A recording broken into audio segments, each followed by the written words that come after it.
মাওলা, তোমার রহমতের সামনে আমার গুনার তো কোনো অস্তিত্ব নাই মওলা। আমার গুনাহ না হয় পাহাড় পরিমাণ হবে, বেশি থেকে বেশি আসমান পরিমাণ হবে, না হয় পুরা পৃথিবী পরিমাণ হবে। তোমার রহমত তো অগণিত, তোমার রহমত তো অসীম, তোমার রহমত তো আনলিমিটেড। এবার রব্বে করিম বলে, তাহলে ঘাবড়াস কেন, তাহলে মন ছোট করস কেন? আরে গুনাহ করেছো তো করেছো, কি হয়েছে? একবার তো তওবার মাধ্যমে আমি রবের দরবারে ফিরে আই, মওলা ফিরে আসতে পারবো তো?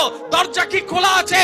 রব্বে করিম বলে, মরণের আগ পর্যন্ত, কিয়ামতের আগ পর্যন্ত, সূর্য পশ্চিম আকাশে ওঠার আগ পর্যন্ত দরজা খোলা আছে, দরজা খোলা আছে, দরজা খোলা আছে।